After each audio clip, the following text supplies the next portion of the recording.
Selamat berjumpa kembali dalam layanan audio Sahabat Seperjalanan. Hari ini adalah hari Selasa 10 Maret 2026. Tema renungan saat teduh kita dengan judul Manusia Bermimpi Jadi Allah. Firman Tuhan terambil dalam Yeremia 16 ayat 20 sampai 21. Dapatkah manusia membuat Allah bagi dirinya sendiri? Yang demikian bukan Allah. Sebab itu ketahuilah, aku mau memberitahukan kepada mereka. Sekali ini aku akan memberitahukan kepada mereka kekuasaanku dan keperkasaanku, supaya mereka tahu bahwa namaku Tuhan. Mari kita berdoa. Bapa yang di dalam sorga, biarlah kami belajar untuk menyadari kami manusia ciptaan Allah, dan kami tidak bisa menjadi Allah. Dalam nama Tuhan Yesus kami berdoa, amin. Shalom sahabat seperjalanan yang dikasihi Tuhan. Kekuasaan itu adalah sesuatu yang dikejar oleh manusia, sadar atau tidak sadar. Ingin menjadi yang terbaik dan memiliki segala sesuatu yang dimiliki Allah. Itu seringkali yang dikejar oleh manusia.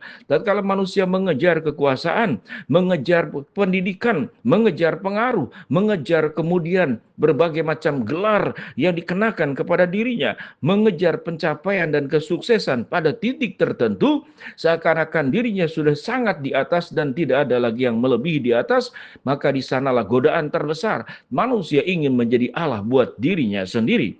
Dua ayat yang kita baca tadi, dapatkah manusia membuat Allah bagi dirinya sendiri? Yang demikian bukan Allah. Sebab itu ketahuilah, aku mau memberitahukan kepada mereka, sekali ini aku akan memberitahukan kepada mereka kekuasaanku dan keperkasaanku, supaya mereka tahu bahwa namaku Tuhan, bahwa namaku adalah Tuhan. Kalau kita melihat berbagai macam predikat Tuhan, El Shaddai, Adonai, Jehovah Jireh, kemudian Jehovah Nisi, adalah berkenaan dengan berbagai macam gambaran tentang kekuasaan Allah, Allah yang maha ada, Allah yang mencukupkan, Allah yang maha tahu, Allah yang maha kuasa, Allah yang maha hadir di mana-mana.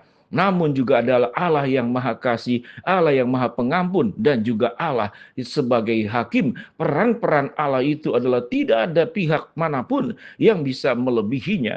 Tak kala manusia kemudian diberikan kemampuan sebagaimana penjelasan di awal, dia bisa menjadi orang yang pandai karena belajar, dia bisa mencapai kekuasaan karena perjuangan dirinya, dan kemudian dia bisa mencapai berbagai macam hal kesuksesan karena memang dirinya berjuang, lalu lupa bahwa tatkala manusia punya kemampuan berjuang, manusia punya kemampuan berpikir, manusia punya kemampuan belajar, manusia punya kemampuan manajemen, mencapai sesuatu, menguasai sesuatu hal, sesungguhnya sumbernya berasal daripada Tuhan sendiri. Kalau kita belajar dari mana air, kita boleh berkata kita punya sungai, tapi sungai ada mata airnya. Kalau kita melihat sungai-sungai yang ada di dunia, termasuk sungai Yangtze, sungai kuning yang ada di China, kemudian sungai Nil yang ada di Afrika yang sedemikian panjang melewati berbagai macam negara, sungai yang ada di Amerika Selatan, ada di Amerika Utara, semuanya menjadi sumber kehidupan. Tidak ada kehidupan tanpa adanya sungai. Kalau kita boleh berbicara, tidak ada kehidupan tanpa adanya Allah. Air adalah sesuatu yang sangat dibutuhkan. Sehingga Yesus berkata, akulah air hidup. Yesus berkata, aku adalah roti hidup. Yesus berkata, aku adalah pintu. Yesus berkata, aku adalah jalan, kebenaran, dan hidup. Segala sesuatu dimiliki oleh Allah. Dengan demikian, ada sebuah kesadaran yang perlu dipelajari oleh kita. Sewaktu kita melihat pasal 16 seluruh rangkaian ayat, di dalam kitab Yeremia ayat pertama sampai ke-21, diberikan tema hukuman Allah atas bangsa ini yang tidak setia, yang kemudian menyembah Allah dan lama-lama dirinya merasa dirinya sebagai Allah. Apa yang menjadi bagian daripada pembelajaran yang perlu dipelajari oleh bangsa Israel, orang Yehuda, orang Yerusalem di zaman perjanjian lama, khususnya berkenaan dengan kitab Yeremia, siogianya kita perlu berhati-hati. Jangan sampai kita bermimpi menjadi Allah. Tentu dalam proses perjalanan kita seringkali tidak menyadari hal tersebut.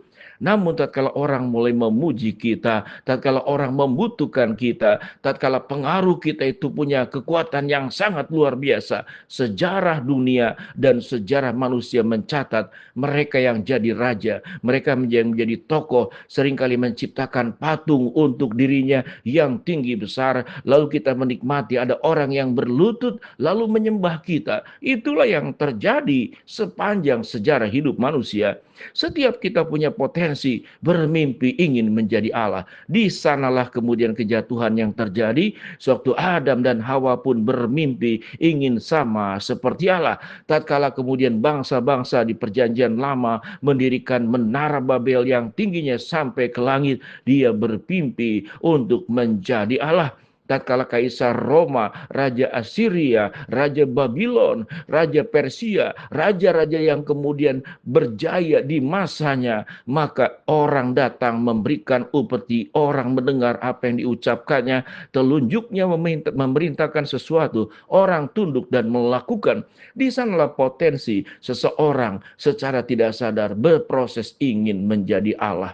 Kita seringkali menjadi Allah-Allah kecil dan ilah-ilah yang menjadikan diri kita yang disembah oleh diri sendiri dan orang lain meminta untuk menyembah kita. Pada titik inilah sahabat seperjalanan.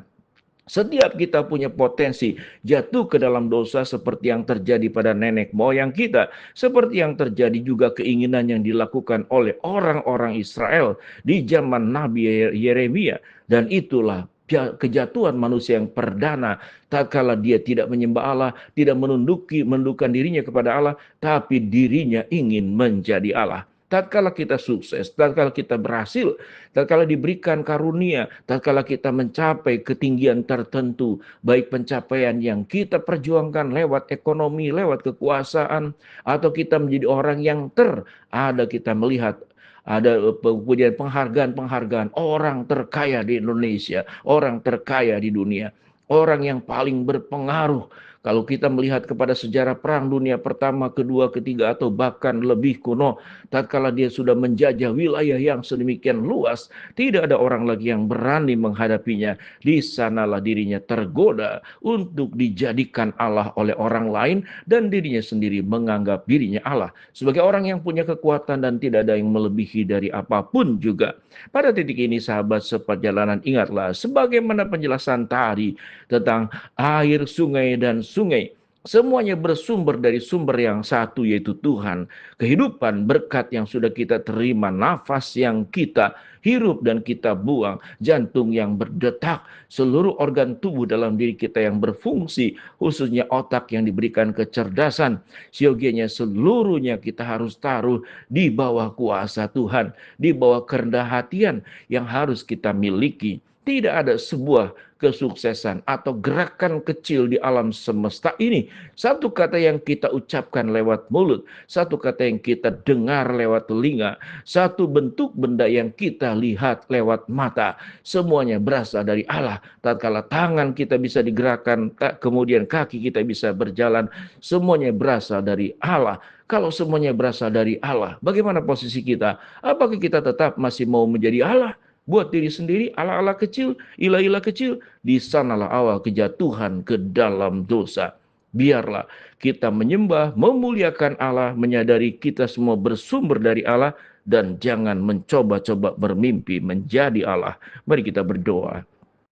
Bapa dalam surga, terima kasih buat kebenaran firman Allah yang kami pelajari. Hamba-Mu berdoa buat sahabat seperjalanan yang sakit, Tuhan jamah sembuhkan, yang sedang menghadapi masalah, Tuhan bukakan jalan, yang sedang berdoa mengharapkan sesuatu, Tuhan kabulkan sesuai dengan waktu rencana Tuhan yang terbaik.